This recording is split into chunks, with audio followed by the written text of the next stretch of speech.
What's up, y'all? Welcome to the Sports Medicine Broadcast, episode 120, How to Run an Awesome Student Athletic Trainer Program, recorded December 10th, 2014. I don't know how to run an awesome student athletic trainer program, but I saw a news story on Allen ISD athletic trainers, and I said, I bet they can tell me how to do it. And, of course, you know, I go to my fallback guy, Chris Shattuck. He's here from Pearland, Dawson. I've got a lot of great input from Chris, and I think we do some pretty good things together, bouncing ideas off each other. And so he's here joining us. Shakira will switch to him in just a second. We're watching the live stream. So we got Chris Shattuck from Pearland, Dawson. We have three of the athletic trainers from Allen ISD, or from Allen High School and Allen ISD. And then we also have two of the Masters of Athletic Training students from U of H, April and Amber, and they are both new to the show here at the school.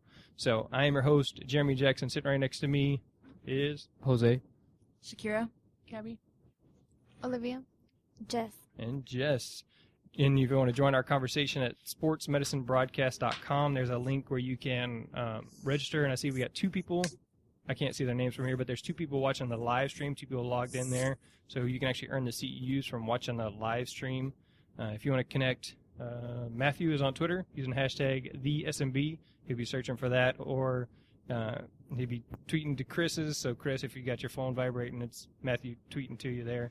Or Mary over there at Allen, if you got Twitter notifications going off, then that's all Matthew. So, without much further ado, we'll go ahead and get right to it.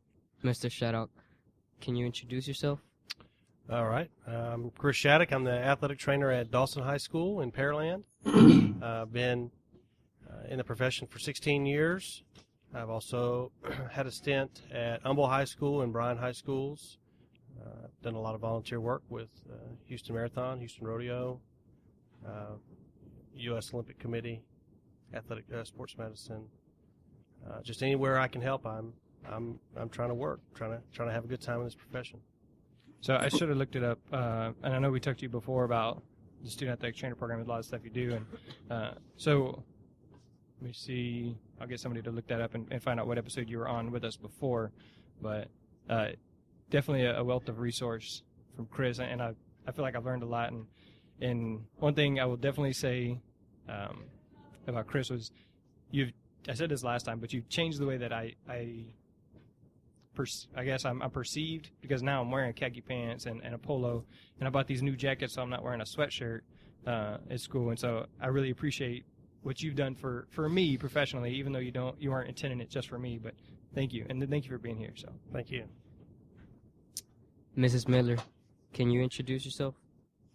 Hi, I'm Marilyn Miller. I'm athletic trainer at Allen High School. This is my 17th year at Allen, and this is the only school I've been at. So it's been pretty good, great place to work, and great coworkers, which they can introduce themselves to you. I'm Mike Harrison. I've been at Allen ISD and Allen High School for 20 years. I've been in the profession for about 23 years. Was at 2 years. My first job was at Palestine ISD. And then I spent a year working medical sales with Willis Medical, who is now Henry Schein. But don't have any plans on leaving Allen ISD or Allen High School. Consider it one of the pinnacle jobs here in this area and in the state. And I've got some great coworkers to work with here. Hi, I'm Trainer Sessian, athletic trainer here at Allen, and this is my 6th year here at Allen. It's my 12th year in the profession. I worked in the clinic for a couple of years, and then was at the University of North Texas for 5 years working football and women's basketball before I made the move here to Allen, and I'm very happy to be here. And we also have one other athletic trainer. He couldn't be here today. He's teaching classes, but we added him back in August, Chris Brock. He's teaching some of our principle of health science technologies, but we've added him as one of our staff members. We have 4 of us all together. all right, so you have 4. You guys are a 6A high school. Yes. You got 4 full-time athletic trainers, and one of them with teaching responsibilities? Yes. He was actually a permanent sub last year during the school year, and was only doing contract work. And then we talked with him over the summer. Mike talked with him at SWATA, and we were able to add him on as one of our staff athletic trainers this fall.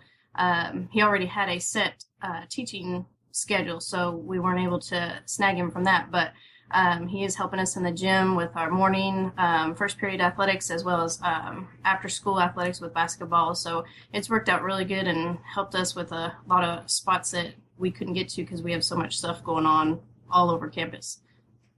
And are you guys still playing football? Yes. Oh, yeah. We're in the 5th round and hopefully making it to next week too. Very cool. Well, congratulations on that. Thanks. So, all right, we'll get right to it. Some of the topics we wanted to address. How do you educate as athletic trainers? Who's the question directed to? You're gonna ask. Mr. Shattuck? How do we educate our student athletic trainers? Well, our program is more of like an internship program. So we have proposed the sports medicine class in the past.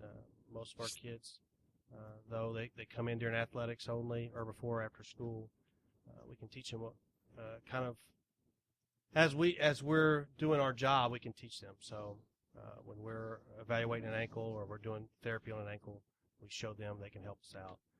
I wish that we did have the sports medicine class, and maybe we'll bring it up again. But it was this year was either get the sports medicine class or get an additional athletic trainer. We chose getting the additional athletic trainer. All right, so we have the Jihats, the Quiz Bowl, and I know you guys were in the championship match last year, and I know you plan to take the trophy home this year, right? We plan on it. We're practicing right now. And I did not want our kids entering the Quiz Bowl last year when they did because we do that internship style that we learn while we're in the athletic training room doing our job. And these other high schools around here have the sports medicine class, so I was like, I don't know if we can compete. And they really surprised me. So we got second last year. Hopefully we can take the cup home this year. Yeah. So that's one of the things. I mean, I want my students to be able to be in that championship round. And I know you said a lot of it is they study on their own. That was it. Last year was, I said, well, here are some things that you can study that will prepare you. They took it upon themselves to study. My group of kids right now is really self-motivated. So we just kind of had a list of things that this is what you need to be studying.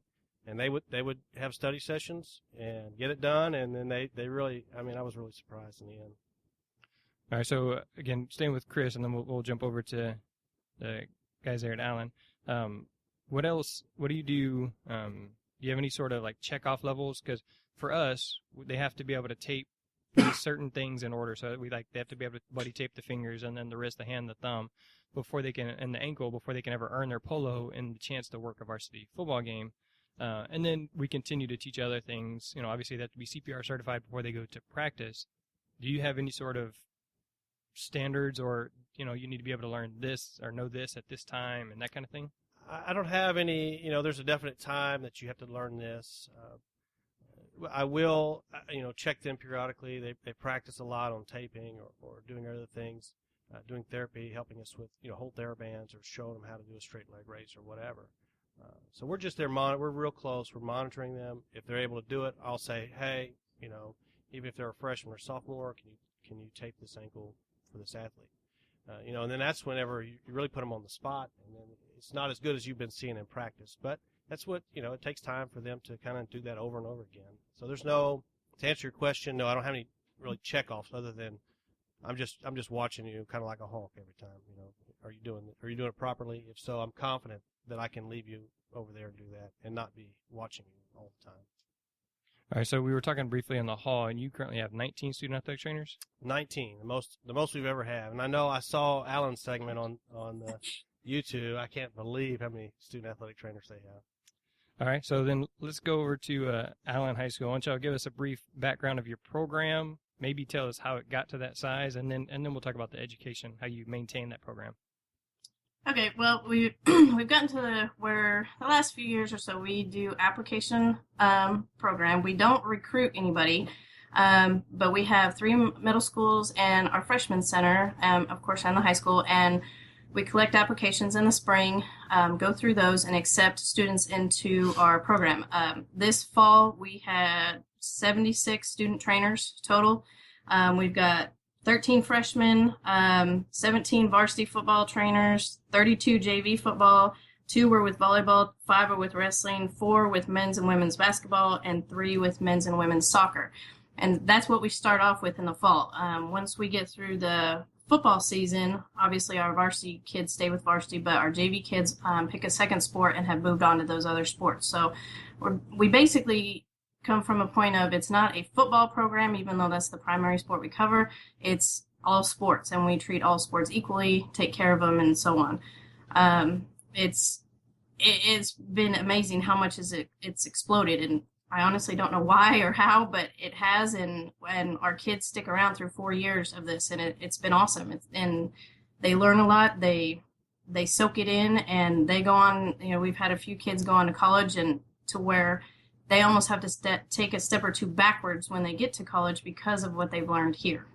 So I'll let you guys add in. Believe it or not, back in 04-05, we actually did go on a recruiting campaign. We were unsure about numbers, but we haven't had one since then. And the numbers, I'll give you an idea. Last year we had 100 applications for 17 available slots that we had. So it's kind of a unique problem to have, but we're managing it per se right now because it really exploded in the last 2 years.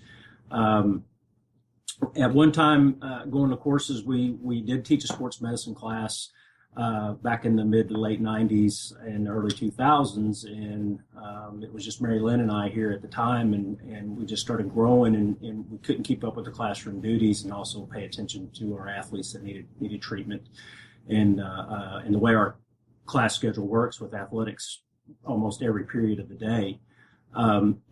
So what we started doing in the classroom, what we do in the athletic training period is the first half of the semester, in the first semester we'll do we do a pre-camp before we come in, about a 3 or 4 day camp, half a day camp to get ready for the season. We'll start taping with wound care and bandaging, elastic bandage care, taping proficiencies, and getting most of the younger ones started with that, and the older ones reacquainted with it in more practice. And then from that point, we'll teach CPR and first aid, and then throughout the year, it's pretty much, as Chris had mentioned, it's OJT. You're doing an intern style program. Well, once football season's over with, and then we really get into the meat of everyone's schedule from January on to March, especially if you have wrestling. We do book work with the kids. Che, we have a scaled down version, and Che will go with the freshmen and teach them over there just basic athletic training principles. And then over here for the 10th and 12th graders, the 10th and 11th graders can repeat it if they want to do it over again. But the 10th graders have to take the second level, which we use the Arnheim. It's the intermediate book of Arnheim, I believe, that we use. And we go through it, and we take that all the way up to spring ball.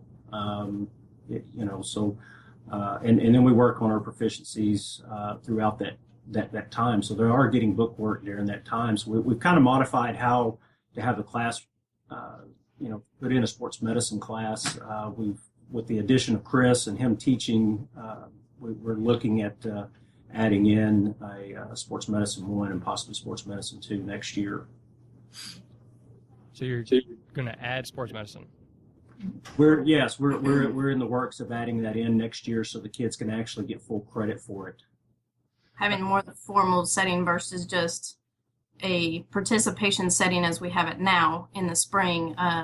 Only on certain days where we don't have a lot of games to where people are gone and whatnot, going through the book, going through notes, going through anatomy, going through injuries, treatments, stuff like that, so they know what to do, what they are doing things on, and so on. Kind of like what Chris was saying as well, internship-wise, they're learning, they're getting checked off on their tapings, and then once we know that they are proficient in that, then we can leave them and say, okay, I need you to go do ultrasound on him, while we're doing something else, or I need you to go tape his ankle while we're taping somebody else, or whatever, that we know they can handle that and it's going to be done correctly. be. So, All right, so Olivia, I'm putting you on the spot here. Olivia is one of my student athletic trainers. Can you see her on the camera, Shakira?